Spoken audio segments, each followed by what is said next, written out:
Hola amigos, buenas tardes. Gracias por permitirme estar allí en su hogar, entre ustedes.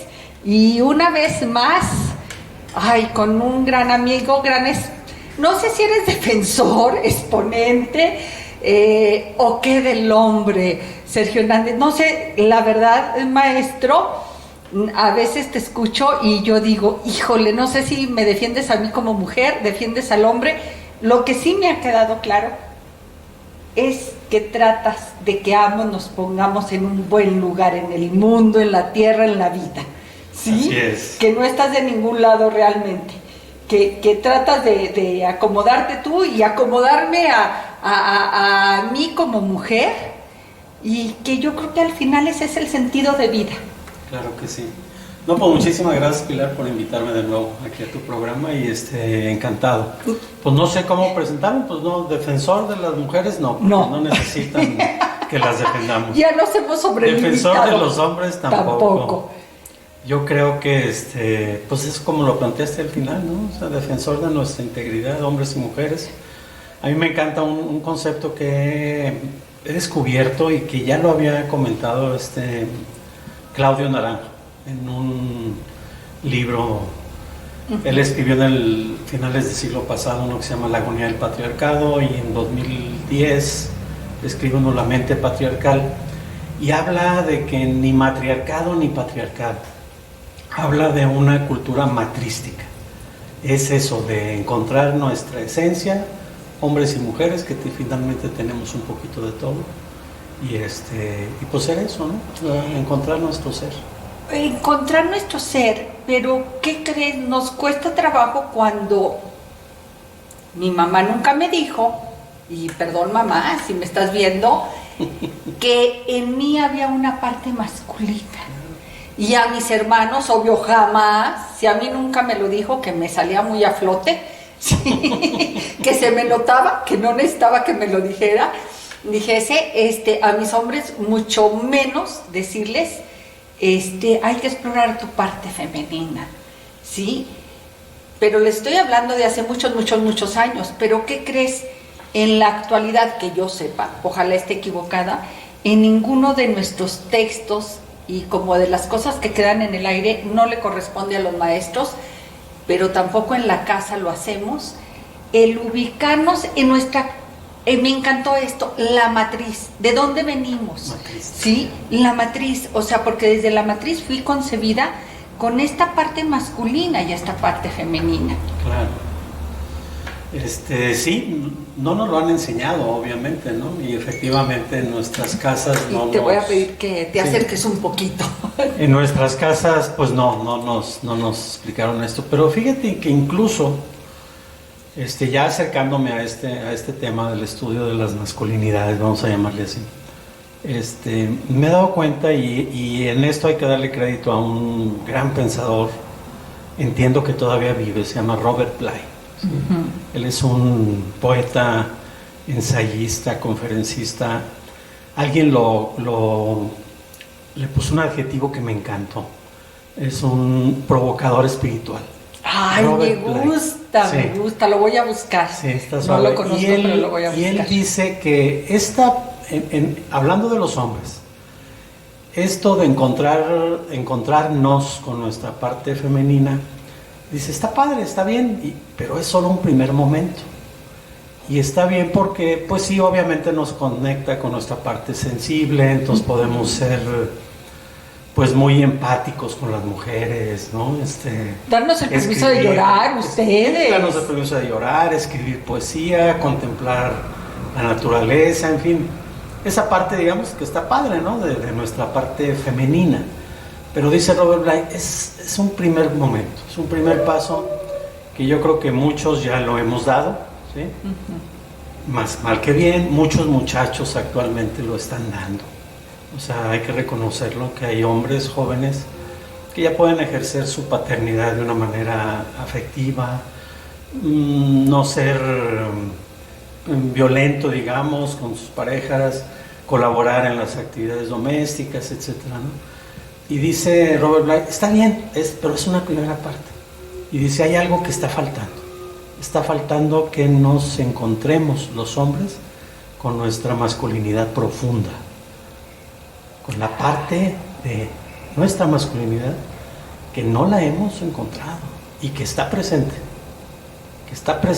en nuestra psique individual, está presente en, digamos, lo que podría llamar Freud el inconsciente, ¿no? Pero está presente también en el inconsciente familiar, que es muy interesante. O sea, la manera de ser hombre de nuestros abuelos, bueno, obviamente nuestros padres, nuestros abuelos, nuestros bisabuelos, había cosas muy padres, Pilar, y seguramente tú lo debes de, pues tú eres amante del arte, del pasado, de la arqueología. Esta casa es preciosa y en lo antiguo hay una belleza que hay que reconocer, y en nuestros abuelos y bisabuelos hay una riqueza profunda que no la hemos sabido encontrar y que la hemos aventado. Alguna vez alguien me dijo al yonque, ¿no?, de los desperdicios, con este asunto del machismo, ¿no?, y del feminismo, y de recriminar la parte violenta de los hombres, etcétera, que claro, es cierto, pero junto con eso hemos aventado un chorro de cosas muy padres de nuestro linaje familiar masculino, y que ahí está presente y no lo hemos encontrado. Pero no solamente eso, Pilar, en el inconsciente colectivo, como dice Jung, ¿no? Jung habla del inconsciente colectivo, eso que está presente en los cuentos, en la mitología, ¿no?, en las fábulas, en la transmisión de la cultura transgeneracional, ¿no?, en todas las culturas, obviamente nuestras culturas indígenas, que somos acá de América Latina, digamos, pero también de Europa, en fin, de Asia, en todos lados. Hay un inconsciente colectivo que se expresa a través de esto de los cuentos, ¿no?, por ejemplo. Y justamente sobre eso Robert Bly hace un trabajo padrísimo en un análisis que hace de uno de los cuentos de los hermanos Grimm, que se llama el de Iron John, Juan de Hierro. Okay. Juan de Hierro. Utilizando ese cuento, hace un análisis bien padre, bien profundo sobre esto que te estoy comentando, de encontrar a nuestra masculinidad profunda. Pero a ver, yo ahorita que me estabas comentando esto, obvio, me estaba remontando a que hemos echado a la basura ese sentido de protección del hombre, ese sentido natural de proteger, y no estoy diciendo a la mujer, estoy diciendo a la familia, de proteger a su tribu, de proteger, porque como nosotros nos hemos vuelto autosuficientes, no te necesitamos. Entonces hemos echado a la basura, pero a la vez yo digo, ¿dónde busco esa parte íntima, ancestral, cuando tengo que quitar mucha basura de lado? Muchos de los tabús, muchas de las creencias, muchas de las falsas ideas. Resulta que ahora soy y somos como seres humanos un cúmulo de cosas sobrepuestas, que para llegar a esta parte que me dices fina, íntima, de mi yo personal, no sé, como que ¿dónde lo busco? ¿Me entiendes? Como que dime por dónde. En el fondo del pantano. En el fondo del pantano. ¿Qué tantos vestidos tengo que quitarme? Muchos. Para llegar a la desnudez pura. Muchos egos, mucha basura, efectivamente, cultural, del consumismo, del patriarcado, en fin. En el cuento al que hago referencia, habla de que en el fondo de un pantano está un hombre primitivo, que está ahí y que está, al parecer, en el cuento dando lata, ¿no? Porque parece que cuando pasaban, estaba en el bosque afuera de un castillo, cuando pasaba alguien por ahí, pues arrancaba, sacaba la mano y metía al fondo a un perro o a un pobre incauto que andaba por ahí y lo llevaba hasta el fondo del pantano, ¿no? Y el cuento narra de un muchacho que se anima a ir a ver qué pasa ahí. ¿Qué hay? A ver qué hay ahí. Y como iba con su perro, pues se da cuenta que sale un brazo de ahí y dice, chino, pues aquí está el problema, ¿no? Aquí es lo que está ocurriendo con los que está desapareciendo en este reinado, ¿no? En este reino. Y entonces lleva a muchos hombres con cubetas y empieza a sacar el agua del pantano. Hasta el lodo. Eso es lo que tenemos que hacer, Pilar. Y eso lo dice Robert Bly, metafóricamente, obviamente. Es lo que hace una terapia psicoanalítica, es meterte a lo profundo, a eso húmedo que no queremos ver, a esa dimensión de la sexualidad incluso que hay que reconocer, a esa parte oscura que todos tenemos, ¿sí? Y que está ahí. Y que es parte de nosotros. Y que es parte nuestra, efectivamente, y que tenemos que enfrentarla. Y que con el ánimo de, no, ahora somos ya bien buena onda, ¿no? Los hombres somos bien empáticos con las mujeres. Pues no, es otra careta, es otra máscara. Es otra careta más. Y que no sale esa parte que tú dices, ¿no? Porque una mujer quiere también quien la proteja, ¿no? ¡Claro! Y una familia necesita de alguien, un hombre que proteja. ¡Claro! Y eso es el hombre profundo, ese hombre primitivo que está ahí, eso puede hacer. Pero le tenemos miedo, los hombres ahora le tenemos miedo. Le tienen miedo y nosotros de alguna manera hemos desdibujado este hombre. Sí, claro, las mujeres se han encargado. Nos hemos encargado, pero fíjate que a mí me cuestiona mucho y el otro día estábamos en otro tema completamente diferente con otras mujeres y yo les decía, hemos desdibujado al hombre. Le digo, Yaguas, ¿sabes que en ese momento vi un peligro? Porque vamos perdiendo el sentido de vida. Porque decía yo, y estaba Saúl, ya me acordé, y Saúl no entendía, mi esposo, no entendía por dónde iba yo, y le dije, es que yo me pregunto el día que ya no te necesite absolutamente para nada, ¿qué sentido? Le digo, no me preocupo yo, el sentido de tu vida. Te voy quitando el sentido de tu vida. Si ya no necesito que me protejas, ¿qué crees? Pues ya no necesito ni siquiera que me hagas el amor, ya no necesito que vengas a casa, puedes venir o no puedes venir. O sea, el hombre va perdiendo también el sentido de vida y la mujer, como que los dos vamos perdiendo parte del sentido de vida.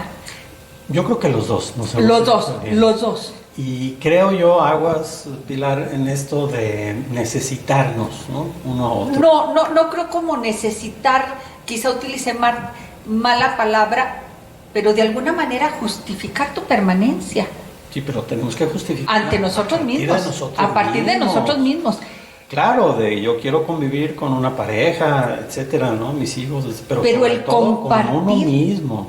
Con uno mismo. Compartir algo que yo soy completo. Exactamente, a mí me queda claro que, ¿qué creen? Yo me preocupo por mi felicidad y que él se preocupe por la mía. No, y la comparto. Por la de él, pero ¿y el día que no tenga con quién compartirla? Pues la compartes contigo misma. Aún así somos hombres y mujeres que estamos llamados, si no bien a vivir en pareja, sí vivir en sociedad. Yo tengo Tú tienes tus dudas, sí, vamos a entrarle, porque yo también tengo mis dudas. Alguna vez yo estaba con una persona en la punta del faro en Mazatlán. Ajá. Ya ves, no sé, estaba ahí. Sí, la mirada es impresionante, padrísimo. Que no se termine el mar. No se termina el mar, es infinito. Ahí sí ves que le da vuelta. Y yo compartía en ese momento con mi pareja, le decía, híjole, ¿sabes qué? Me imagino yo solo en un velero, en un yate, no digo ni siquiera lujoso en nada, yo solo allá, en lo infinito, en lo infinito del mar. Y sí, la verdad, yo sí me he mirado durante mucho tiempo solo en una cabaña, por ejemplo, en la sierra. Hay una parte espiritual muy padre. No, a mí me encanta, no me muevas eso porque me causa conflicto, me gusta estar sola. Claro, sí, y disfruto bien, de mí. Y está bien. Y yo creo que ese es uno de los ruidos, digamos, o de las de las dificultades que tenemos en esta sociedad tan caótica y tan demandante de consumo, de tener, que se nos ha olvidado el ser, ¿no? Y yo creo que eso es lo que hay que compartir, ¿no? Con otra pareja. Desde luego, yo estoy hablando que sí me encanta estar solo, pero también estar con alguien, pero no para completarle, no para que ay, no, complete, yo no puedo con eso en la espalda. No para que me complete, no para este mito horrible, creo que lo hemos comentado acá, de la media naranja. No. No somos seres completos, ¿no? Y en ese sentido, creo que lo que tenemos que hacer es mirarnos a nosotros mismos, hombres y mujeres, no nada más los hombres, mirarnos en esa parte de completud, ¿no? Y a partir de ahí compartir, ¿no? Tú acabas de decir una palabra que me puede encantar, la completud. No somos cómplices, pero sí nos complementamos. Pero yo creo que ahí también volveríamos a lo del inicio de buscar en mi intimidad primero qué soy. Si no sé qué soy, pues ni siquiera sé cómo puedo estar bien parado en esta vida. Claro. Sí, y yo ahorita me imaginaba, cuando decías esto de lodo, me imaginaba una escultura, que tú también sabes de esto, cuando hacemos una escultura que la diseñamos en barro y todo, el alma es de alambre, ¿sí? El alma, la estructura, la hacemos primero de alambre, lo vamos recubriendo de capas de barro, ¿sí? Pero al final, y a mí me pasó una cosa, en algún ejercicio de la escuela, cuando estaba yo en la escuela, la tienes que cubrir para que se proteja la humedad y no se desmorone. Yo no la cubrí, regresé y estaba toda desquebrajada y me llamó tanto la atención que esta alma de alambre no era como yo la había hecho ya alguna, y eso me hizo reflexionar, creo que era otros temas, pero me hizo reflexionar cómo en alguna parte de este alma de alambre, no puedo decir que acero porque no era acero, se habían pegado, había quedado incrustado algo de barro, pero otra parte ya estaba oxidada y otra parte parecía que nunca le había tocado el barro. Y creo que era un tema espiritual por lo que yo andaba en ese momento, pero me hizo de alguna manera reflexionar que por más que nos pueda tocar un hecho en nuestra vida, hay parte de nosotros que es vulnerable a reaccionar de manera diferente, ¿sí? Decía yo, es el mismo alambre, es el mismo barro, pero ¿por qué en algunas partes quedó como si no se hubiese tocado? ¿Por qué en otras se oxidó? ¿Por qué en otras quedaron pegostes de barro? Y creo que eso nos va sucediendo con la enseñanza, que a veces no sabemos ni de dónde nos llega. A mí ahorita que dices esto, que es muy bonito, se me hace esto de la escultura y el alma, a mí me parece que y se me vino a la mente, son las heridas del alma que todos tenemos, todos y todas. Son heridas que se han fraguado, incluso ahora lo estoy comprendiendo, de manera transgeneracional. Hay una parte en la familia que se han ido guardando y nosotros las actuamos, bailamos con ellas, ¿no? Y es parte de nuestra alma. Y obviamente las que nos toca vivir a partir de nuestra infancia, que pues todos tenemos algo, ¿no? Entonces, es esa alma que efectivamente todos tenemos y que alguna parte está, digamos, no vulnerable, otra parte está un poco más vulnerable, pero en todos hay heridas. Hay heridas, que ahí es justamente en donde, creo yo, regresando a la metáfora del pantano, ahí es donde tenemos que entrar. Es decir, cuando no queremos reconocer las heridas del alma, entonces ahí es donde metemos nuestras máscaras y nuestra careta, digamos, ¿no? Y yo creo que de lo que se trata es eso, de limpiar, ¿no? Esa escultura, limpiar, para ver qué hay. Aquí se quedó pegado esto, aquí se oxidó. Ok, vamos a ver qué pasó, ¿no? Y vamos a limpiar el alma, porque eso es lo que nos da estructura. Eso es lo que nos sostiene en la vida. Y es lo que vamos a seguir transmitiendo. ¿Sí? Y es el propósito de nuestra vida. Finalmente. Es el propósito de nuestra vida, pero ¿qué crees? Creo que hemos cometido también un error en la concepción que tenemos como herida. Ah, claro. ¿Por qué le tengo miedo yo a la herida?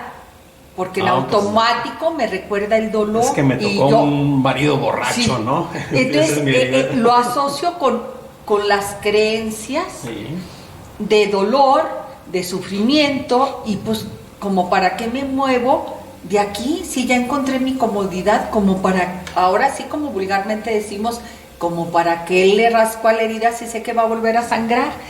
Entonces creo que tendríamos que ir a la concepción de estas heridas. Claro, y agradecerlas. O sea, de lo que sufrimos, de nuestros dolores, es de donde aprendemos más. Y eso es lo que hay que trabajar. Claro que sí. Claro que sí. Pues el estar pero sí no permanecer en el dolor. No, sí, yo no. Quedarnos con la enseñanza. Esto, ¿sabes qué? A mí siempre me ha cuestionado mucho, porque entiendo que una parte de mí, y puedo honrar esa parte de mí, que ha crecido por las pérdidas. Claro. Por las pérdidas de mis hermanos. Digo, porque si después de perder 5 hermanos no he aprendido nada en la vida, pero cuando digo esto, puede abarcarme el dolor de la pérdida, pero también la luz del haber compartido un camino. Claro. Y esto es muy difícil y me sigue costando, aunque reconozco lo que pudieron, el gran regalo de vida que me dieron ellos de luz, me sigue doliendo su partida. Te cuesta irlo acomodando en el camino. Pero eso es, justamente, yo digo, las piedras del camino nos sirven, podemos hacerlas a un lado, ¿no? O sea, es decir, no enfrentarlas. Y andar por ahí buscando la vereda y de repente nos perdemos, ¿no? Yo digo que las piedras del camino es para enfrentarlas, para verlas, para tocarlas, para padecerlas, sufrirlas, obviamente, el dolor, ¿no? Claro, saber por qué me caí, si me raspé la rodilla. Las pérdidas, todo eso. Pero cada piedra, si la reconocemos, la trascendemos y subimos. Y luego viene otra piedra y volvemos a subir, y viene otra piedra, y ahí es como vamos creciendo. Yo eso es lo que digo, el evadirlo, el andar buscando la salida fácil, la zona de confort, etcétera, no nos hace crecer, ¿no? Aún así, ¿cómo le dices a una persona que está sufriendo una pérdida? No se preocupe, esto te va a hacer crecer. No, yo no le voy a decir, no se preocupe. O sea, mira, a mí, súfrala. Yo les digo que el dolor hay que llegar al gozo. Y me refiero al gozo no en la alegría ni en la felicidad, sino al gozo en esa sensación de vivirlo intensamente. Sí, está bien, nomás intensamente, hay que cuidar de no caer en la concepción psicoanalítica de lo que es el gozo. A ver, dime, ¿qué es el goce que no es el gozo? El goce es disfrutar de la herida. De la herida. Y quedarme ahí de víctima. No. Yo ya te entendí, sí, por dónde va. Y efectivamente, creo que es pues es aprender de eso. Yo cuando hay una pérdida, y lo he visto en el consultorio, ¿no? Con mis pacientes, sobre todo, yo he visto las pérdidas más fuertes, es perder un hijo chico. Sí. Pareja joven que pierde un hijo chiquito, casi recién nacido. Pues, ¿qué les dices? ¿No? ¿Qué les dices? ¿Qué? No, esto que me dijiste ahorita, pues no se los voy a decir, obviamente, pero sí. A ver, ¿qué mensaje quiso traer esa alma que no se pudo quedar y que se fue? ¿Qué hay que aprender de ahí? ¿Qué mensaje? ¿Para qué? ¿Para qué vino? Y en ese sentido, pues puede uno encontrar, a lo mejor, híjole, pues lo difícil no se va a quitar, el dolor no se va a quitar, pero sí tienen la posibilidad de darle un sentido a esa pérdida. ¿Sí? Y a esa pérdida que he visto así ya en términos de una pequeña alma que no se puede quedar, pues es un alma que queda en algún lugar, ¿no? Que finalmente queda en el corazón de esa familia, y que lo importante es no negarlo, sino darle un buen lugar a una pequeña alma que llegó y que no se pudo quedar. ahí el asunto es darles un buen lugar. Cuando no se los queremos dar por no recordar, porque nos dolió mucho, ahí hay una dificultad y vamos a irnos tropezando en el camino después por no haber reconocido eso y por no darle un buen lugar, en este caso, a un pequeñito, una pequeñita que vino y que no se pudo quedar físicamente en este plano. Pero pareciese que en ese tema de la muerte, los seres humanos, híjole, somos tan complicados con la vida, mucho más con la muerte. Tomamos dos caminos, y digo tomamos porque me veo involucrada. No quisiéramos hablar de ellos, como para no volver a sufrir, no ni siquiera te digo volver a hablar del cómo fue su partida, ni siquiera volver a hablar de su vida, ¿sí? O lo veo también en otras situaciones en que se toma de pretexto el estar sobre ellos para volver precisamente a lo mismo, a ser víctima de la pérdida. Fíjate que en esto, Pilar, yo he estado, pues no sé, me han estado llegando información y mensajes, todo, porque he estado, digamos, como al pendiente de este tema de la muerte y de los muertos, ¿no? Y me ha hecho mucho sentido una frase que yo la escuché mucho desde mi infancia, porque yo vengo de una familia muy católica, ¿no? Mi madre pues nos inculcó esta religión, mis padres, ¿no? Y yo llegué a escuchar, y creo que muchos quienes nos están viendo lo han escuchado, y con todo respeto por las religiones, ¿no? Las diferentes religiones. En la religión católica hay una parte en un evangelio donde Jesucristo manda a llamar a uno de sus apóstoles, de los pescadores que estaba reclutando, digamos, para que lo siguieran. No me acuerdo quién era, ¿no? Y le dice, ven, y le dice el pescador, le dice, espérame, voy a enterrar a uno de mis familiares, ¿no? Alguien había muerto, no sé. Deja que los muertos se entierren a sus muertos. Entonces dice Jesucristo, vente, dice, deja que los muertos entierren a sus muertos. Y entonces es un llamado. A mí se me hace, eso lo escuché mucho y no lo había entendido hasta creo que ahora. Es como decir, déjalos en paz a los muertos. Desde constelaciones familiares lo hemos visto a la hora de hacer una constelación cuando alguien ya murió y los que quedamos vivos estamos muy encima de ellos, mirándolos, llorándolos, etcétera. El que está como representante de la persona que falleció, así como que dice, ya, déjenme en paz, ¿no? Ya, yo estoy re a gusto. Por eso dice, descanse en paz, por eso decimos descanse en paz, hay que dejarlos descansar en paz. Incluso a los muertos, eso me costó trabajo también, por mis padres, ¿no? Pues mi madre murió hace casi 4 años, mi padre hace muchos años más. Y uno tiene la tentación de seguirles pidiendo. ¿Cómo para qué? Ayúdame con esta bronca, mira que esto, que si el dinero, que si la pareja, que si la chamba, etc. Échame la mano, papá. Ya, por favor, no hay que pedirles nada. Déjenlos descansar. Hay que agradecerles, eso sí, y hay que tomar lo que nos dieron, pero no estarles jeringando la vida todavía pidiéndoles algo, como si no hubiera sido suficiente lo que nos dieron. Como si no hubiese sido suficiente lo que nos dieron, que lo más valioso que tenemos, que es la vida, se las debemos a ellos. Pero creo que volvemos a caer en nuestras creencias y sobre todo muy de nuestra cultura mexicana, ¿sí? O sea, los duelos que son entre fiesta y no sabes si estás haciendo una fiesta o estás rindiéndole homenaje tú como víctima de una pérdida. Porque eso sí, los enaltecemos, algo pasa con la muerte, ¿sí? Algo pasa con la muerte que ni modo, mamá, me toca exhibirla, pero las 3 hijas que ha perdido son las más bonitas, las más buenas, gracias a Dios que les digo que estoy al final de la lista, ¿verdad? Pero nos pasa a todos, ¿sí? Hay algo, un hálito de que obvio, al que es malo también lo mandamos al Como que si la muerte viniera a hacer algo, te digo, a enaltecerlos más allá del lugar que tenían.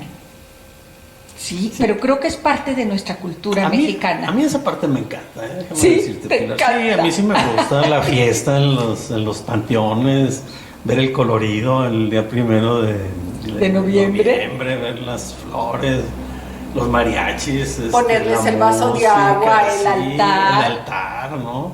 Todo esto que se desarrolló en la cultura posada, ¿no? En torno al Día de los Muertos. Claro, pero hay una lucha. A mí se me hace padrísimo si no llegara al punto donde ves que esto lo hacemos más cerca, y aquí voy a hablar como católica, más cerca del paganismo que de la religiosidad, porque nos lleva a la fiesta y luego salimos llorando hechas trizas porque pues, le fui a hacer la fiesta a mi hijo que ya se fue.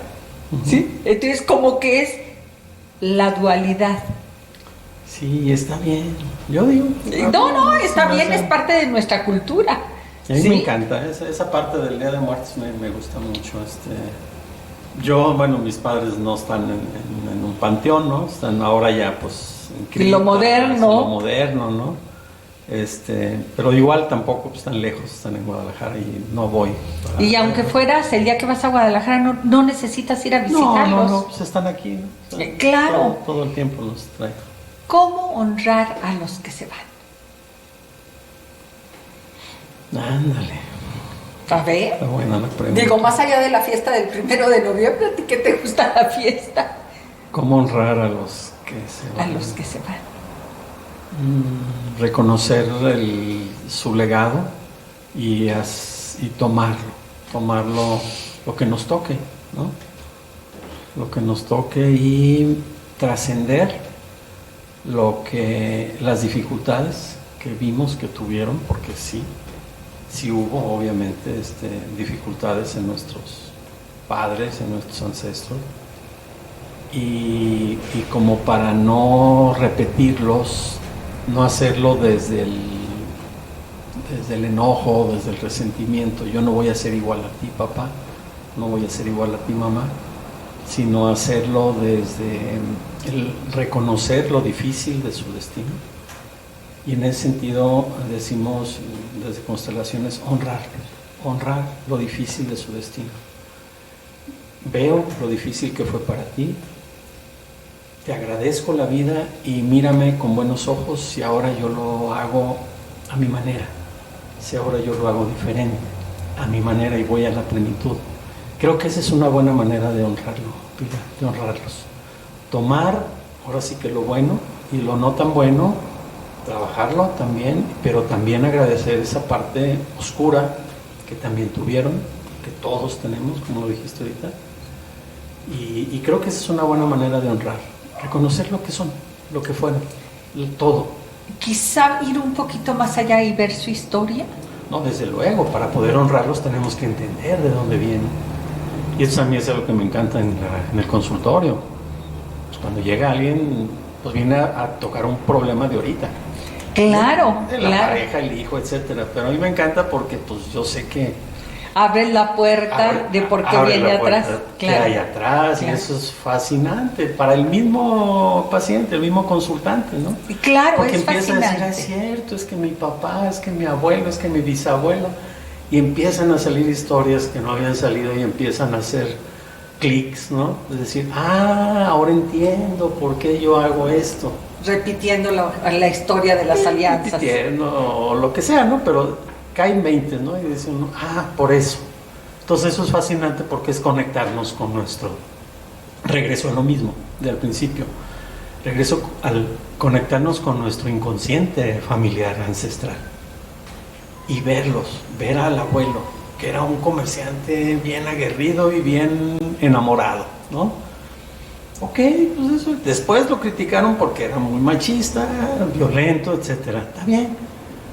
Bueno, no estuvo bien, pues, pero hubo cosas muy padres, ¿no? Y eso lo puedo entender en el momento que conozco su historia.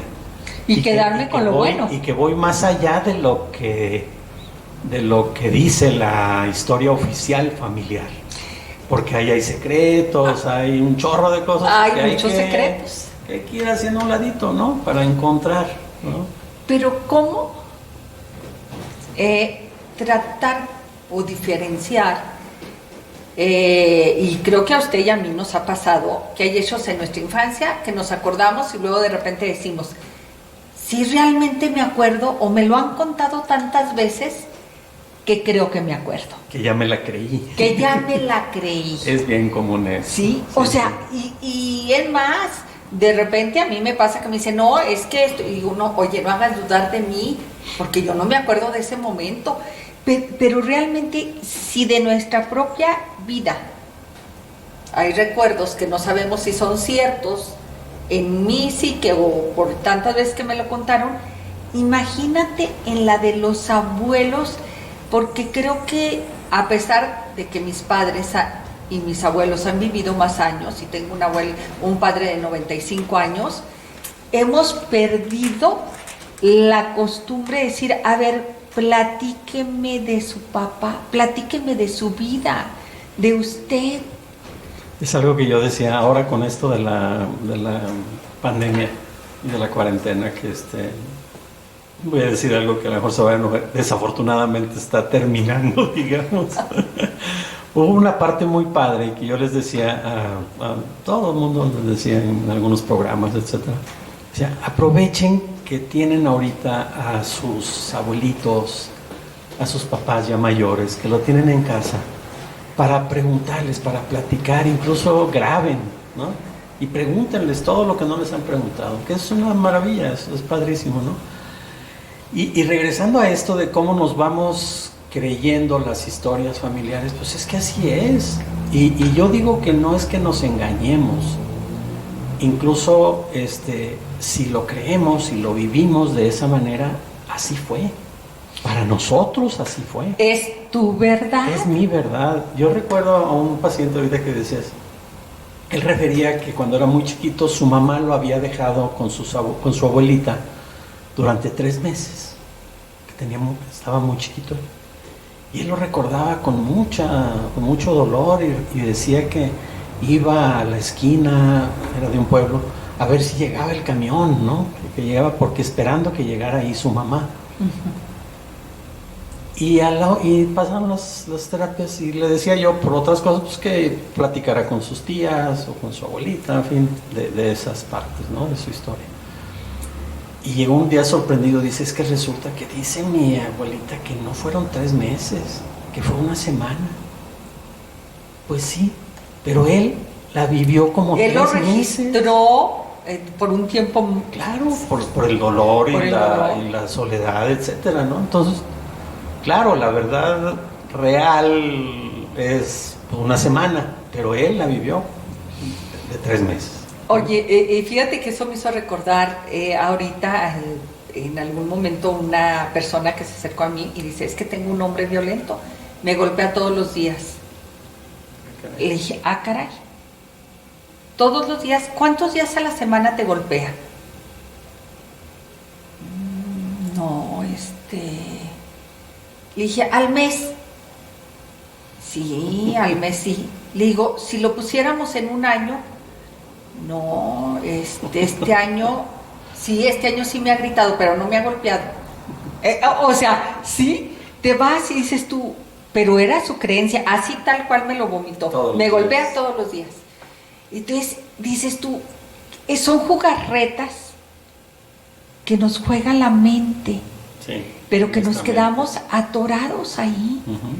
¿Sí? Y eso nos hace más daño que el hecho en sí. Claro. Por ejemplo, a chico, pues a lo mejor el trauma de sufrir el abandono, que fue 1 semana.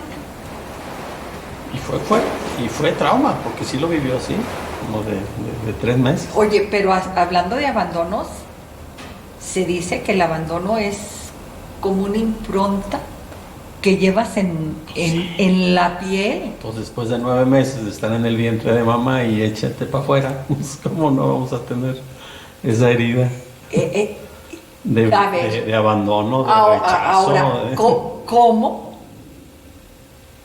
Porque hay abandonos involuntarios, y aquí voy a confesar algo, A mí el día que me dijeron, y fue a través de configuraciones familiares, de constelaciones, tus 3 hijos fueron abandonados, llevan la impronta del abandono. Yo nunca los abandoné, nunca. En ese momento hubiese jurado sobre la Biblia, no, sobre 3 Biblias, sí, que son mis 3 hijos. Y me quedo yo pensando, a ver, ¿por qué a Cris? ¿Cuándo la abandoné? ¿Cuándo la abandoné a Cris? Pues sí, resulta que a los 15 días me dio fiebre reumática y la llevé con mi mamá 3 días. Claro. Suficiente para su sellito, ¿eh? Hijo, sí. Dije ya, pues Cris, bueno, pero Saúl nunca lo abandoné. Pues búscale. Saúl nació ictérico porque yo soy RH negativa y él fue positivo. Lo dejé una semana en el hospital. Recién nacido. Recién nacido. Pues Leli, híjole, Leli, ¿cuándo? El sello ahí, Saulito, abandonado. Leslie, ¿cuándo la abandoné yo a Leli? Obvio, a los 10 días me dio fiebre puerperal. Me tuvieron que hacerle grado, su sellito. Digo, ¿y ahora cómo se los quito? No, tú no, ellos se los tienen que quitar. ¿Qué crees? Sufrí mucho hasta que entendí que era parte de su historia, que venían del abandono por otros temas de abandono de su papá y demás, y alianzas, pero qué difícil es, y es a lo que voy, saberme culpable y saber que no puedo hacer nada. Sí. Y reconocer lo que es, dice Hellinger, reconocer lo que es, y lo hiciste lo mejor que pudiste. Lo hice lo mejor. ¿Hubieras querido hacerlo diferente? Pues sí, hubiéramos querido hacerlo, pues todos, ¿no? Pero... Y pongo este ejemplo porque, ¿qué crees? Eso es esto de lo que se les fue acumulando en la vida. ¿Sí? Y con eso. Y con todo el amor. ¿Sí? Entonces yo me pongo a ver mi propia historia y digo, al igual, también he de traer, y a lo que voy, son estas heridas. Sí. Estas heridas. El alma, esa estructura, ¿no? De nuestro ser, ¿no? Que esa estructura, a ver, ¿cómo la veo? ¿Cómo accedo a ella? Para saber, obvio, yo esto ya se los dije a mis hijos, ¿qué creen ustedes? Lo más maravilloso es que ellos, sin conocer esta parte de la historia, todos ellos en algún momento de su vida me habían confesado que ellos crecieron pensando que yo algún día los iba a abandonar, fíjate. Es que ya los había abandonado desde antes. Sí, ay, hasta me dolió. Pero dices tú, es parte de la historia, de su historia ya. Y venimos, y podemos relacionarlo con esto que comentábamos ahorita, Pilar, de la muerte, ¿no? Finalmente, pues claro, y sí los vamos a abandonar físicamente, o sea, nos vamos a ir, como se fueron nuestros padres, nuestros abuelos, ¿no? Claro, nos vamos a ir y eso es, o sea, y así es. ¿Y cuál es el problema? O sea, pues tenemos que crecer con eso. Tenemos que trabajarlo, superarlo, sí. Diferentes heridas de diferente tipo, pues nos van moldeando, ¿no? Me gustó mucho esta figura de la escultura. Te la presto para que la utilices. Sí, la verdad. Porque ese es de alambre, ¿no? De alambre. Y ya ahorita, sí, es el alma. Este es el alma. Y ahorita ya me acuerdo, dije, yo me acuerdo de haber reflexionado, era sobre las creencias, y sí eran sobre las creencias religiosas, ¿sí? Sí, claro. Pero es ver mi propio alambre. ¿Qué crees? Ya no tengo derecho a buscarles al alma de mis hijos, ni al alma tuya, si no compongo la mía. Y ese alambre, esa estructura de alambre tiene que ver con la estructura de alambre de nuestros ancestros también, es decir, de ahí venimos también. Desde el mismo rollo. Y aquí podemos, y dices tú, ese alambre lo saqué de un rollo, ¿sí? Y corté un pedazo, y ese rollo es todos mis ancestros. Claro. No lo hice de la nada, nomás hágame este pedacito, fue el todo, ¿sí? Y eso es lo padre, yo digo, es ir recuperando la historia familiar, la historia cultural de nuestros pueblos, ¿no? Ancestrales, de nuestras culturas indígenas. Fíjate, Pilar, y los reconozco ahorita con todos y todas, a mis 65 años me he estado encontrando en algo que yo debo haber vivido en mi juventud, en la época hippie, ¿no? De los 60, 70. De este tema de las culturas indígenas, ¿no? De esto de los temazcales, de las pulseritas, claro. de la contemplación con la naturaleza, del respeto a los animales, ¿no? De esto de la contemplación del sol y de la luna, ¿no? La parte cósmica, digamos, ¿no? Y cómo todo eso está relacionado con nuestra vida, ¿no? Con nuestra esencia, etcétera. Y yo lo veo maravilloso, realmente. Y estoy encontrando mucha sabiduría en estos pueblos que aparentemente son incultos, analfabetas, iletrados, ¿no? Pero con una sabiduría. Bueno, yo creo que ahí tenemos que diferenciar eso. Pueden ser iletrados, pero no incultos. Uh-huh. Sí. Y aquí creo que tenemos también que diferenciar del conocimiento a la sabiduría. Uh-huh. Ellos quizás te habrás encontrado que no han leído un solo libro y tienen más sabiduría de quienes hemos leído muchos. Sí. Sí. Pero esto es bien interesante porque es volver al origen. ¿Sí? Pero a ver, nuestro origen. A nuestro origen, ¿qué creen? Pues a nuestro origen, ni modo que usted y yo vengamos de Marce. ¿Qué creen? No. Nuestro origen está... bueno, ahorita que se hacen los estudios de tu ADN, que de dónde vienes, pues resulta que el ADN traemos de muchísimos más pueblos de los que pensábamos, ¿verdad? Y si mi ADN viene de allá, pues también esta parte de mi memoria histórica viene también tomando cositas de todos lados. Y algo que he ido yo aprendiendo últimamente también es cómo hay un ADN, además del genético, digamos, uh-huh. ¿no? Celular. Hay un ADN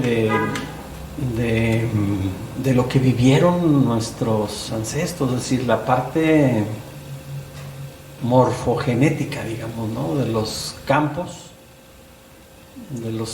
morfológicos, digamos, que tuvieron y que de alguna manera los tenemos también nosotros.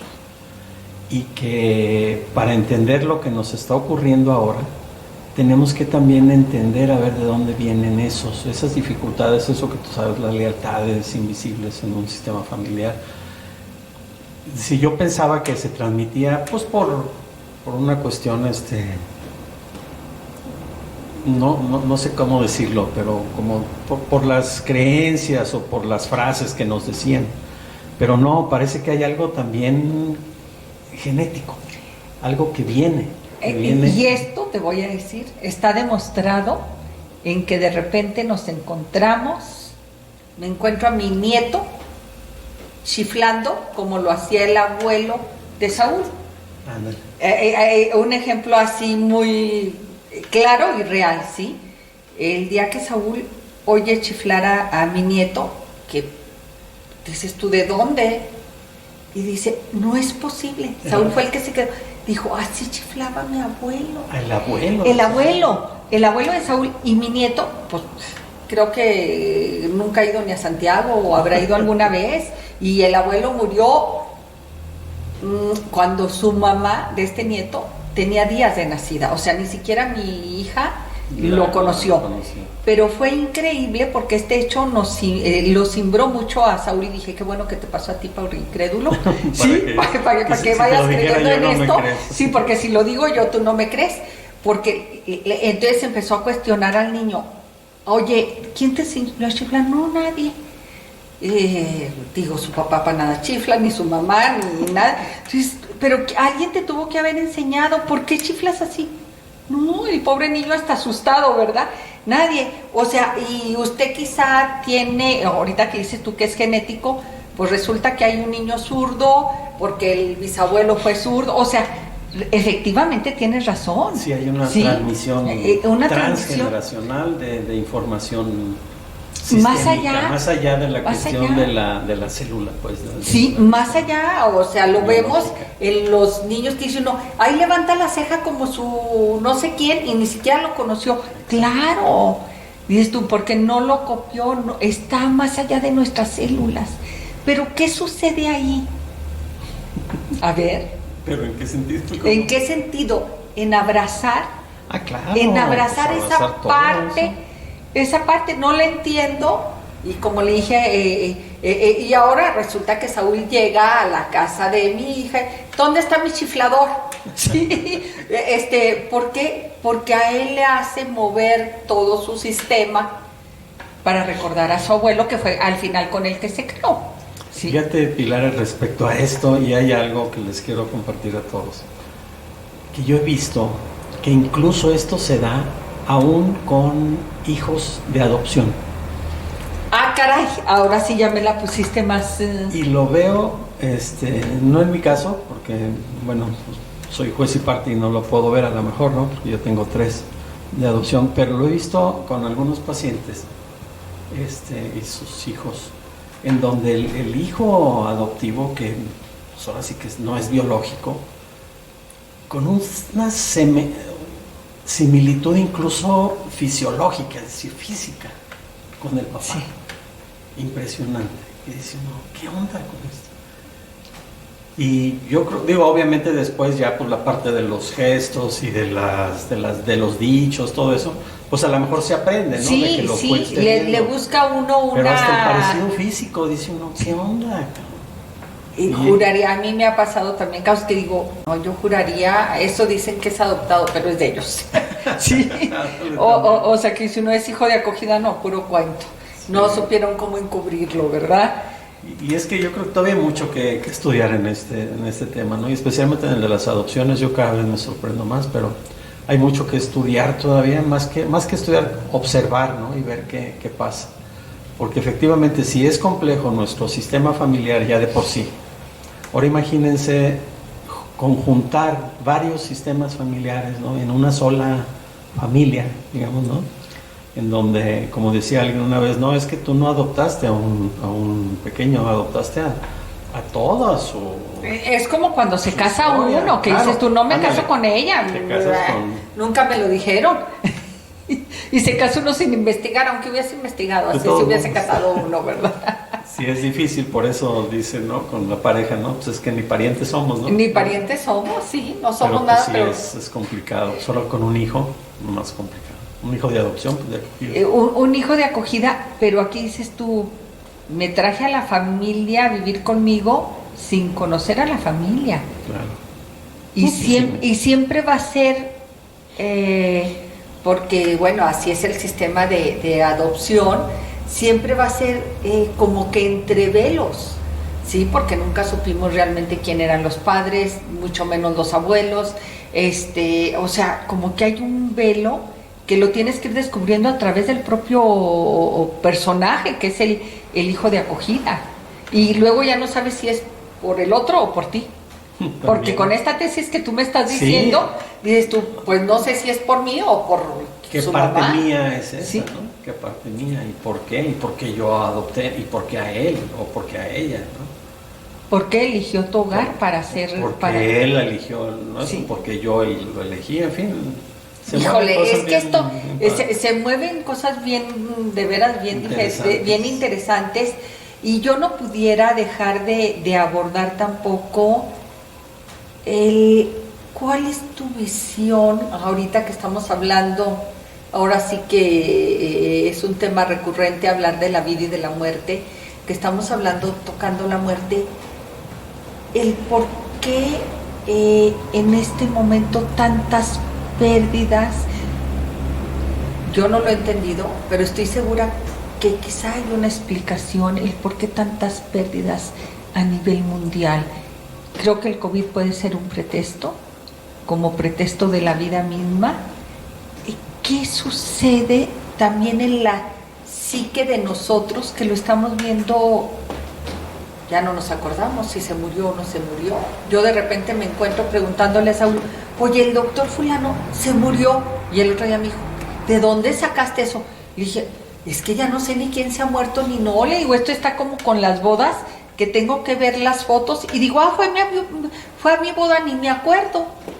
El recuento, ¿qué está sucediendo?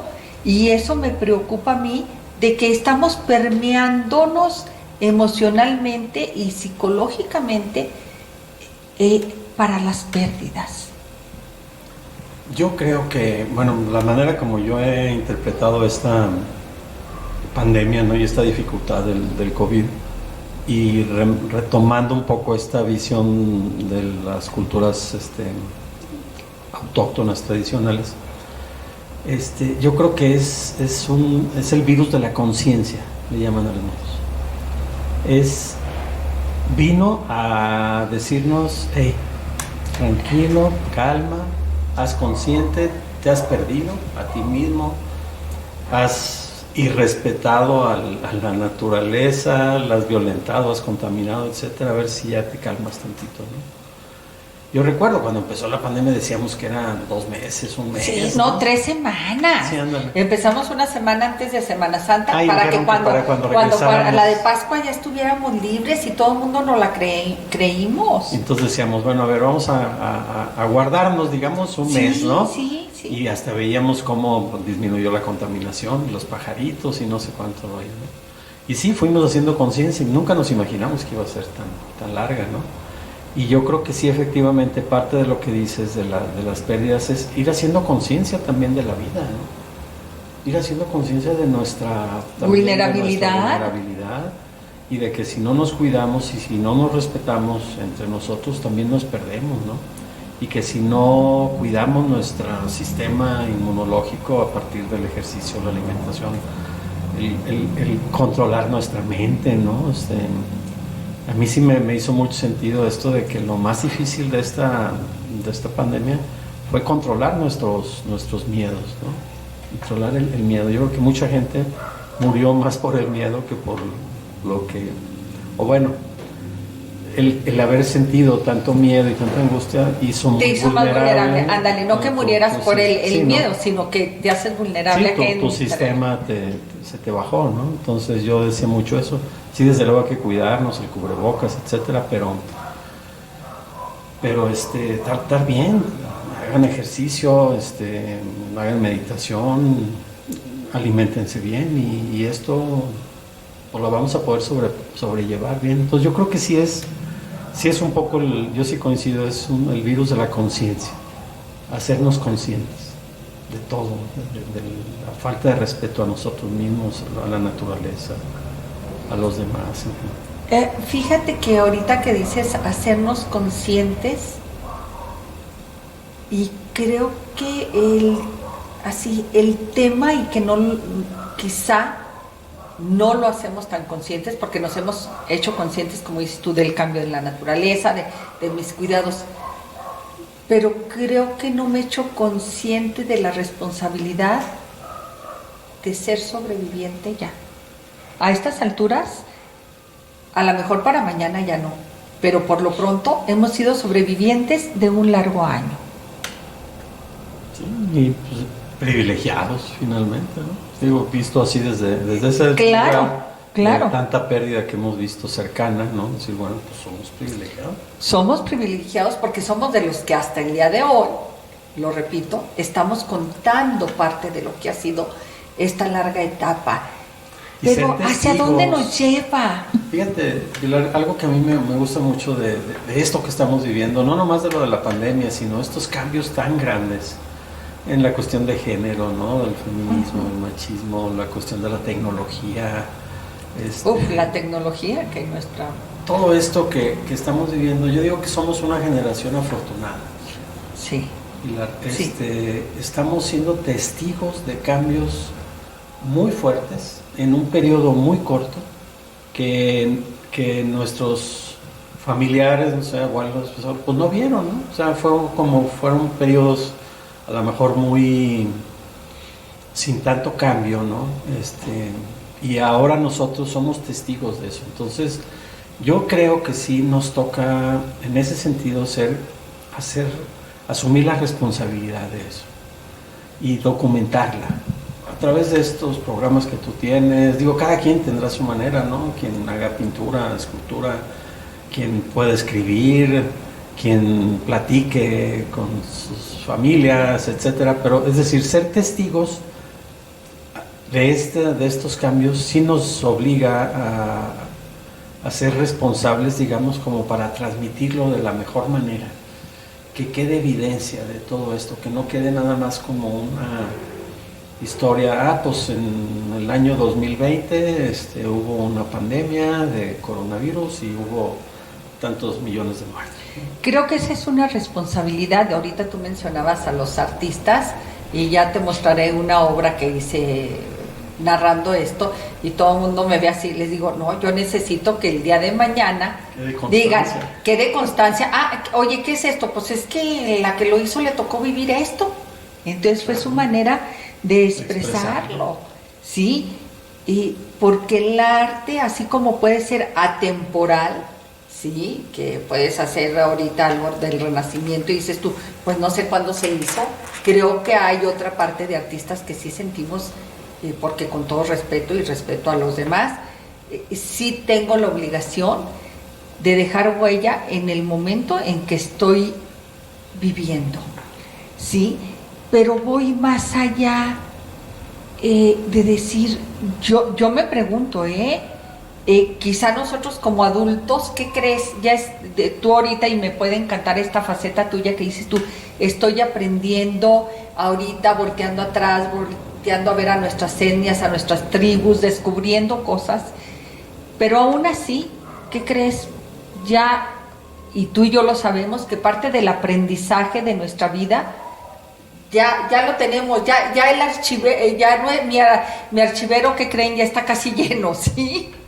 Pero ¿qué va a pasar con los niños? ¿Cómo los va a marcar este lapso de encierro? No sé, yo escribí hace poco, acaba de publicarse sobre el estrés de los docentes, de los maestros. Y yo decía eso, no dimensionamos todavía qué impacto va a tener.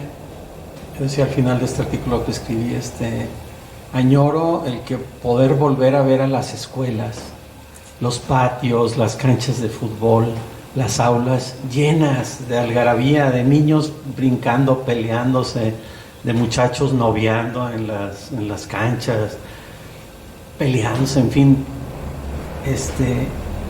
No sé todavía qué va a pasar, no me imagino, ¿no? Así como no sabemos todavía el impacto que va a tener o tuvo o está teniendo todo el tema de violencia que vivimos hace 10, 12 años.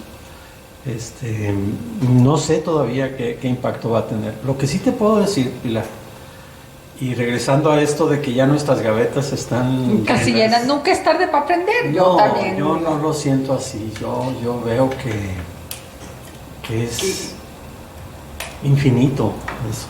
O sea, la posibilidad de aprender es infinita y nuestra capacidad, yo no sé, creo que dicen que el cerebro más usado fue por Einstein y fue el 8%, sí, un 6%, sí. O sea que tenemos gavetas para rato. Tenemos gavetas para rato, pero fíjate que a mí sí, no me quita el sueño, pero sí me cuestiono, simplemente digo, a ver, hace 2 años resulta que las jóvenes o los jóvenes podían cambiar de pareja cada semana sin problema, o 3 veces al día, como gustes. Cambiar de identidad sexual. De identidad sexual y todo. Pero yo digo, ¿qué estamos haciendo? Y es a lo que voy, y nuestra responsabilidad también como adultos. A mí sí, créanmelo, me preocupa el miedo que veo en muchos jóvenes, en muchos niños, que les hemos inculcado los adultos por la pandemia. Sí, digo, ¿hasta dónde les estamos coartando ya su libertad cuando regresen? Sí, digo yo porque pues, ya a estas alturas qué miedo tienes, ¿verdad? Pero sí me preocupa, y obvio, lo puedo decir, obvio porque veo a mis nietos y yo digo, ¿con qué libertad va a regresar mi nieta de 15 años o mi niño de 12 años a jugar fútbol? ¿qué está pasando? Yo creo que sí, no hay que transmitirles miedo. Y eso, no hay que yo creo que es lo que más me cuestiona. Eso yo creo que alguien dijo al principio de la pandemia, dice, ahí creo que salieron ahí los memes, dice, no, el virus mató a uno, el miedo al virus mató a 5. Y eso se narra también en la Biblia de aquel que regresó y que dijo, ¿verdad?, que iban a morir 500 y luego, oye, mataste 5,000. No, yo nomás fueron 500. Los otros 4,500 fueron del miedo, ¿verdad? Sí, y a mí eso me queda claro, ¿sí? Creo.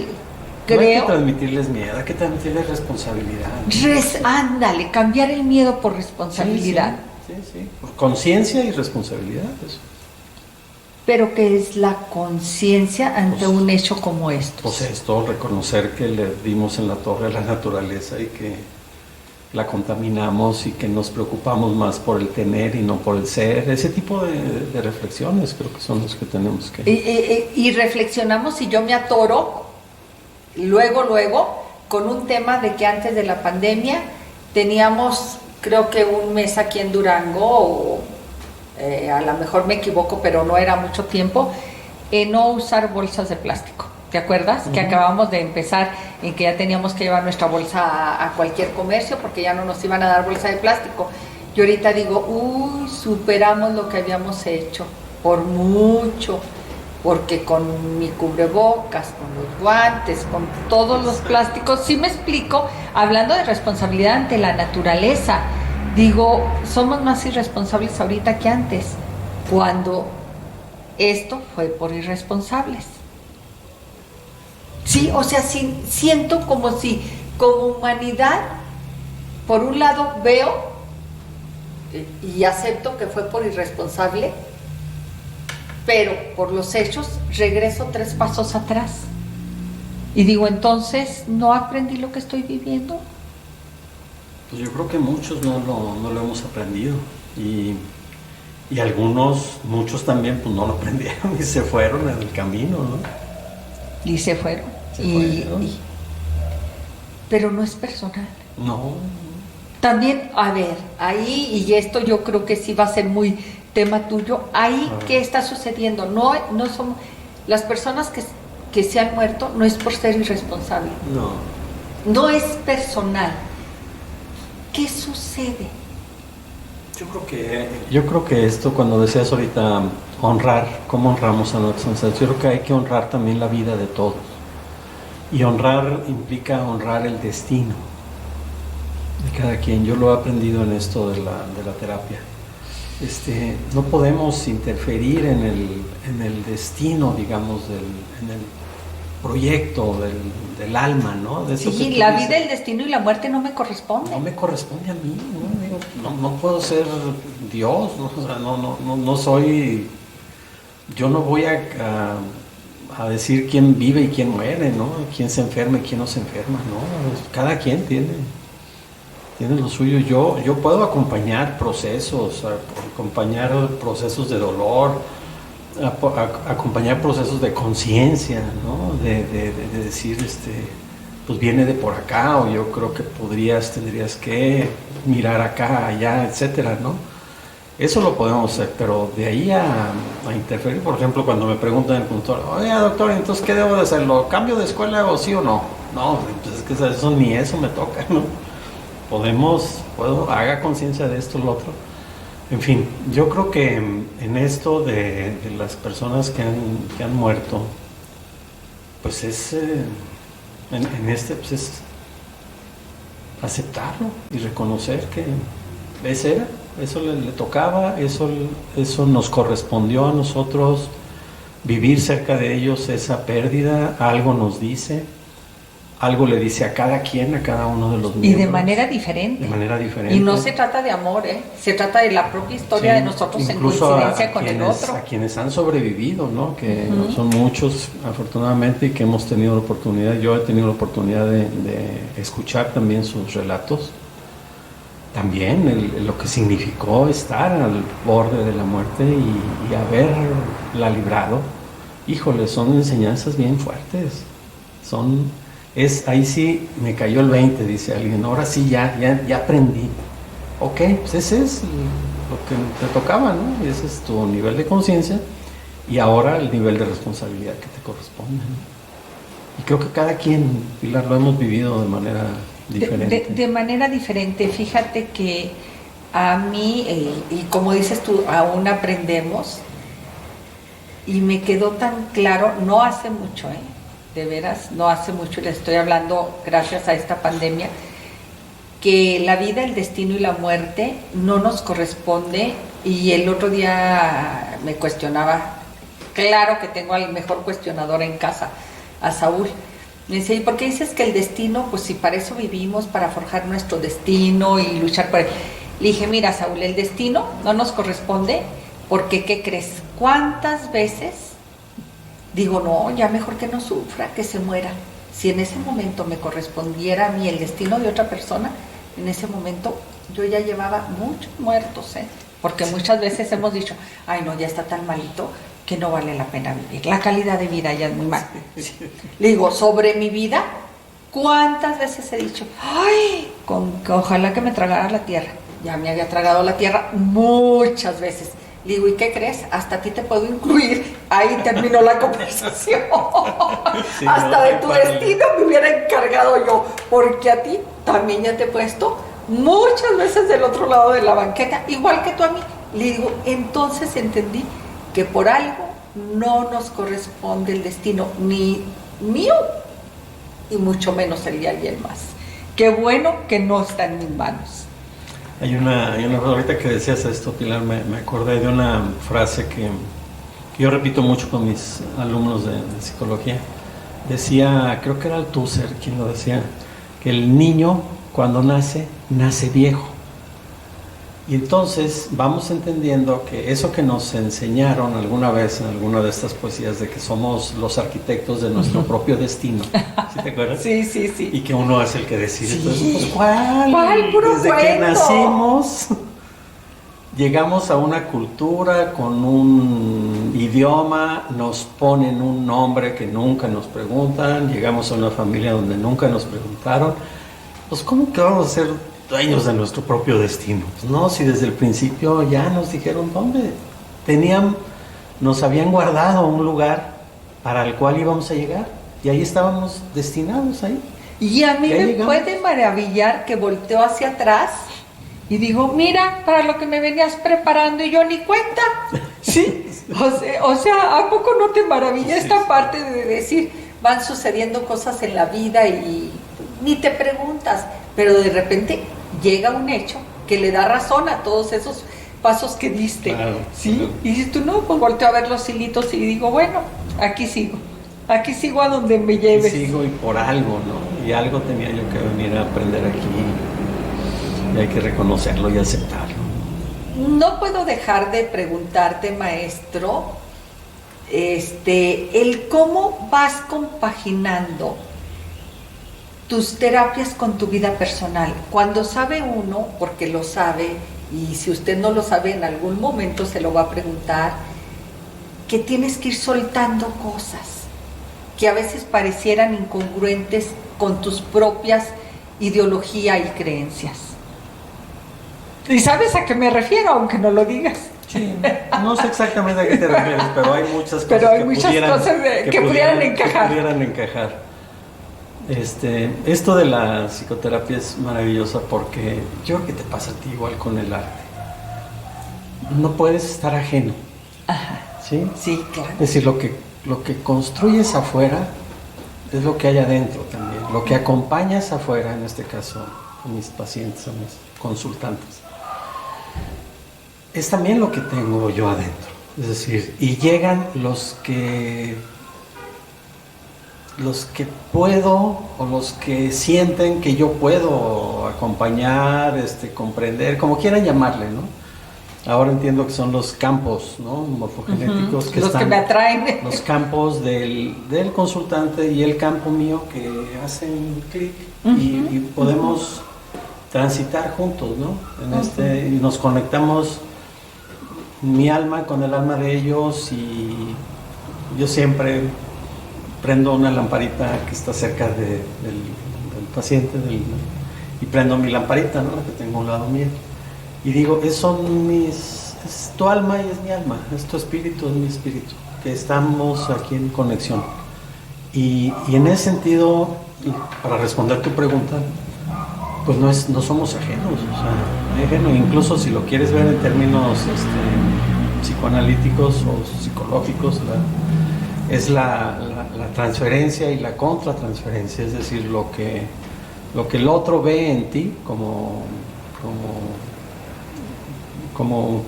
yo como terapeuta, pero además lo que el otro refleja de lo mío, ¿no? Lo que me dice. Como espejearte, sí, claro, tú en el otro. Entonces, pues no se puede separar, ¿no? Incluso es parte de el que yo esté teniendo a lo mejor en algún momento una dificultad de pareja, pues me van a llegar parejas, ¿no? Con dificultades y pues claro, pues ¿quién mejor para entender pues, que yo, porque yo ya lo estoy viviendo, ¿no? Entonces, pues ¿cuál es está bien, ¿no? Y en esa parte, híjole, me diste una explicación que no iba por ahí, pero que es para mí. No, porque yo digo, ¿por qué? ¿Para qué pregunto? Sí, porque siempre me pasan, porque siempre llegan a mí personas que han pasado por situaciones similares a las mías, cuando ellas no conocen mi vida. No, ¿sí? Pues es que es el campo, tu es campo el campo, energía, fíjate, ahorita por eso te digo, me respondiste algo que no, que era para mí y no era por ahí. Pero es real esto, cómo vas sintiendo atracción, y salió de veras del alma, eso de la atracción, por personas que de alguna manera, sin saber, comulgan con tus vivencias. Sí, ya te entendí, tu pregunta iba más allá, más a lo sí, pero me diste una respuesta buenísima. Porque en lo superficial luego hablamos desde la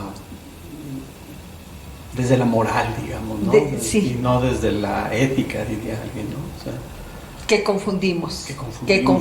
Sí. Y eso me encanta, porque por nuestras creencias, y es una falsa moral, y hasta eso es, y hasta eso es falsa, fíjate. Claro, y hasta eso es falsa. Además, y nos lleva a juzgar y a decir, ay no, esto, lo otro, lo demás allá, ¿no? Y más allá de juicios, el entender que la vida se trata de esto, de tomar y soltar. Eso es bien importante. Y fíjate que eso yo lo he aprendido últimamente, obviamente con situaciones familiares, ¿no? Y es difícil, porque el soltar es el ego, son tus creencias, son tus máscaras que has ido construyendo durante toda la vida para protegerte de las heridas, ¿no? de la infancia. Uh-huh. Y el soltar implica reconocer eso y decir, híjole, bájale. Y creo que quien te muestra, digamos, la necesidad de soltar es la gente que más quieres, ¿no? La gente que más cercana está a ti y que tienes que aprender a soltar, hablando de pérdidas, por ejemplo, ¿no? De tus hermanos. Sí. En fin, eso es lo que... Y eso es tener...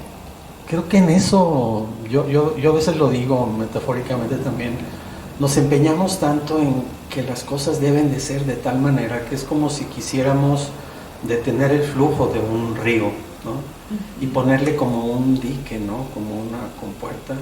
Y entonces se empieza a ser muy difícil porque en un río pues vienen muchas cosas y se empiezan a acumular y llega un momento que se rompe eso, se empieza a tirar o se estanca y se pudre el agua, etcétera, y lo mejor que hay que hacer es aprender a soltar, abrir esa compuerta y permitir que fluya, porque eso finalmente es el amor tiene que fluir, no podemos detenerlo, y el amor en todos los sentidos, a los hijos, a la pareja, a nuestra profesión, a nuestra propia vida, ¿no? A la vida de nuestros hermanos, hermanas, tiene que fluir el amor, desde constelaciones, tú sabes, lo hemos aprendido.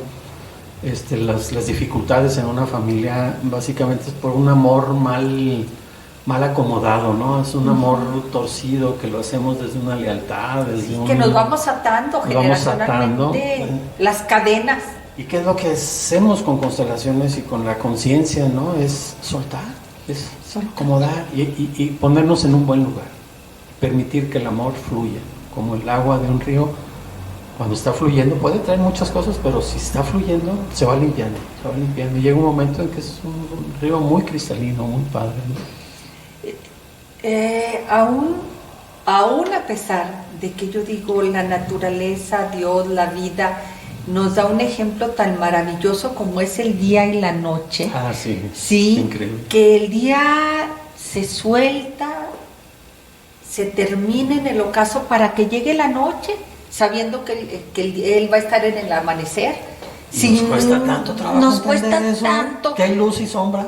Nos cuesta tanto, yo digo, a mí me hubiese encantado, quizá que la primera enseñanza de vida me dijesen, tu vida va a ser como el día y la noche. Claro. ¿Y qué como el día ¿Qué y la es eso? noche? Pues que vas a tener la luz y la vas a soltar para que llegue la oscuridad. ¿Y qué crees? Sin miedo, porque va a volver a amanecer. De alguna manera, como sea, la verdad es que esta enseñanza yo he tratado de decírselas a mis nietos, porque a mis hijos demasiado tarde para hacerlo. ¿Todavía no te habías dado cuenta? Sí, todavía no me había dado cuenta, me acabo de dar cuenta ayer, y el ayer es infinito, porque claro, no es el ayer inmediato, pero yo digo, ¿y qué creen? Lo puedo razonar y me sigue costando. Me sigue costando el soltar, te lo puedo decir, tan sencillo como el día y la noche, pero ¿qué crees? Híjole, abrir la mano me cuesta. Me cuesta, porque en el retener, híjole, en el retener es mi seguridad. Entre comillas. Tontamente, sí, tontamente, entre comillas. Lo que sí te puedo decir que en el retener es retener mis miedos.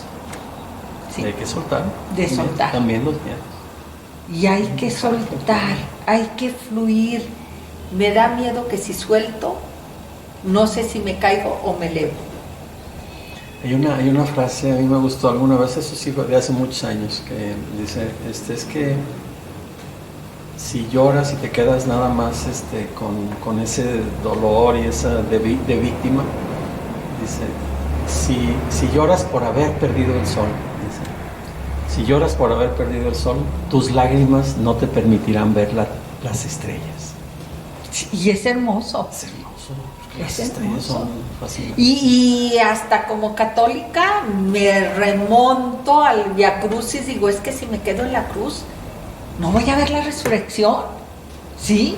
Si no suelto el dolor de la cruz, mis lágrimas y mi dolor no me va a permitir el gozo de la resurrección. Pues, ¿qué creen? Como discurso me echo muchos, pero me sigue costando el soltar, la decisión del fluir. Puedo fluir con la vida porque la vida es superior a mí, por eso fluyo. Porque no nos queda de otra. Porque no nos queda de otro. Sí, yo cuando digo, oye, ¿cómo estás? Fluyendo con la vida. Ay, sí, tú tan libre también. Digo, no, pues porque no me queda de otra, ¿verdad? Ya entendí, eso sí ya lo entendí, que esto del destino y la vida es superior a mí. Pero en los hechos de la vida cotidiana, me cuesta mucho el soltar, Me cuesta mucho, y reconozco que es por mis temores, que es por inseguridades, que es por mis alianzas, por lo que quiera. Sigo reconociendo que mi ego es superior en el soltar. Por eso puedo admirar en ti el soltar, que no es lo mismo el fluir. Que yo no, soy bueno en soltar. Sí, no, yo lo puedo ver, que no sé cuánto te habrá costado, pero has sido capaz de caminar soltando. Sí. Es que es pesado caminar cargando. Ay, me la regresaste. No, pero yo no estoy haciendo de ti. No. Cada quien se acomoda lo que tiene. De veras es más fácil caminar con una mochila ligerita. Sí. Y avanzas más, llegas más rápido y sabes más a dónde vas. Porque si estás cargando muchas, de repente una te jala para un lado y la otra te jala para el otro. Entonces son puros egos, puras cosas que no son de nuestro ser y que nos ocultan, digamos, nuestro propósito trascendente. Porque ese es el tema, ¿no? Es encontrar y no perder o buscar el propósito trascendente de nuestra vida en cada momento, porque va cambiando, ¿no? Pero cuando digo trascendente es que trasciende más allá de las generaciones, más allá de tener una casa, más allá incluso de un hijo, más allá de una pareja. Porque esto es individual, personal, es el plan de mi alma. Intransferible. Es el plan de mi alma, es el plan de esa estructura de tu escultura, ¿no? Sí. Híjole. Y es reconocer esa parte. Y volvemos a lo del inicio, ¿eh? Tenemos que... Sí, nuestro ser. Nuestro ser. No es que ser hombre o ser mujer, no, ni que si el patriarcado, matriarcado, que si el machismo o el feminismo, no va por ahí. Digo, qué bueno que se discute, qué bueno que no haya violencia hacia las mujeres, qué bueno que se acabe el machismo, qué bueno que no haya acoso laboral, etcétera, todo esto que compartimos, ¿no? Tú y yo, y que lo hemos platicado aquí en este programa, qué bueno que no es, pero ya va más allá. Va más allá, más allá. Porque al final ese instante, fíjate, a mí me encanta esto, en el momento